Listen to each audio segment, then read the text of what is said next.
Satire is an interesting and versatile genre. It can be comedic or dark in tone, but its main goal is to say something about something. Politics, society, culture as a whole, pretty much nothing's off the table. It can be lighthearted, it could be a harsh critique. But unfortunately, sometimes it can just fall flat, or even outright fail. And that's what I want to talk about today, when satire goes wrong. But before I get into any of that, I want to talk about South Park, an adult cartoon that's known for not pulling any punches, and their willingness to throw punches at anything and everything, tackling whatever topic they feel like regardless of whether it's considered taboo by society. Everything from politics to religion, celebrity figures, big companies, you name it. The show certainly has a lot of criticisms and controversies against it, but it has managed to achieve lasting success, and has been going strong since 1997. And oftentimes when something is popular, there are many people who try to copy it. In fact, many adult cartoons today kind of feel like they're just ripping off either South Park or Family Guy, and sometimes they're pretty upfront about it. Like, for example, The New Norm, an animated sitcom specifically made for X, which openly compares itself to South Park. It's another one of those anti-woke shows like Mr. Bircham. However, it falls into pretty much the exact same trappings that Mr. Bircham did, along with other overtly political shows like Velma, but they lack the self-awareness to seem to understand that, resulting in it being ridiculed by pretty much everyone, which I think is like the third time this has happened already, at the very least. Like, remember when people were saying Velma was so bad it must be a psyop by the right of what they think liberals are like? But no, Mindy Kaling and Charlie Grandy really are just like that. And similarly, people were saying that about Mr. Bircham and The New Norm. But no, the people behind these shows really are just like that. They're probably in an echo chamber and surrounded by yes-men who are constantly hyping them up about how poignant and funny they are, when in reality they're pretty out of touch, and everyone outside of their echo chamber thinks they're cringe, even people who align with them politically. Now, of course, politics can be lampooned, and they are all the time, but I think these shows are making some critical mistakes, and that's what's causing their satire to fail. They want to be South Park, but don't understand what actually makes South Park work. First of all, and most importantly, is the humor, or lack thereof, because these shows have a tendency to not actually write jokes. The New Norm utilizes a laugh track, which we haven't seen in a while, most seeing it as archaic and pretty annoying, so it's largely been removed from modern entertainment, and I think all The New Norm really does is show that was a good call.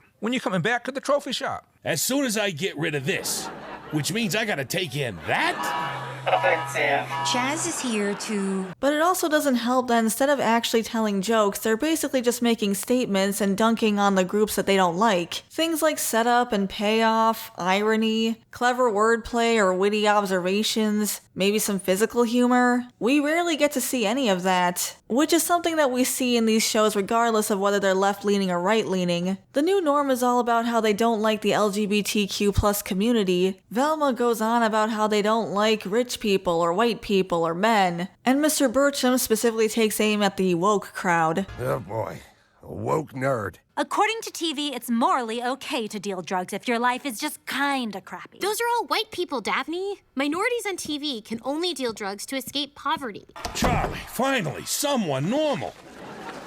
These are the jokes, my friends. These are the jokes. They go so far out of their way to try to be offensive and stick it to their anti-audience, to the point where they forget to actually make a good show that can stand on its own, and would cultivate an audience naturally. Yes, South Park is edgy and sometimes they miss the mark, but South Park actually makes edgy jokes instead of just saying, "We don't like you." That's not a joke, that's a statement. But it honestly feels like these shows are made more for that than anything else. Basically, the people behind these shows are just venting their frustrations, and they usually create a strawman character to represent the people that they don't like, only for them to be so out of touch that they accidentally make their strawman character way more likable than their actual main character. You know, the one we're supposed to be rooting for? In Velma, they make Fred fill this role, since he embodies the three main groups that they don't like. He's rich, white, and male, so they constantly make him the butt of the joke, and set up to be humiliated over and over again. But he shows character growth pretty early on. At first he dismisses Velma, but after getting to know her, he grows as a character character, even going as far as to stand up for her when the rest of the school is bullying her, not to mention he's being used and abused by his parents. So it's not hard to sympathize with him, and ultimately he never does anything to justify the kind of torment he goes through. Meanwhile, Velma comes off as a selfish, hateful jerk, who just uses everyone around her for her own benefit. And we get the same thing with Mr. Burcham. They have a straw man called Mr. Carponzi, who's supposed to embody the woke SJW type. But he ends up coming off as more reasonable than Mr. Burcham. Burcham is pretty entitled, and acts like he should do whatever he wants with no consequences, whether it's cutting class without getting a substitute, forcing children to do manual labor for him, without their parents' consent or knowledge, not to mention how smug and rude he is to literally everyone, just like Velma. On the flip side, Carponzi is actually not that bad of a character. Sure, he's a moral busybody and kind of annoying, but he seems to genuinely care about the well-being of those around him, even people he doesn't agree with, like Burcham. There's even a part where he offers to do role reversals so he can try to understand Burcham's point of view. Most of the time, people are pretty defensive about their own opinions, and will label the other side as automatically in the wrong or bad guys just because they disagree. It could have been easy to make this guy just shout down Burcham as a racist, white supremacist Nazi, but he never actually does that, instead making an effort to reach out. Meanwhile, Burcham's worried that his wife is becoming too liberal because she wants to volunteer for charity. Wendy's on one of those save the world jags again. Have to do some charity nonsense. Sometimes I'm scared she's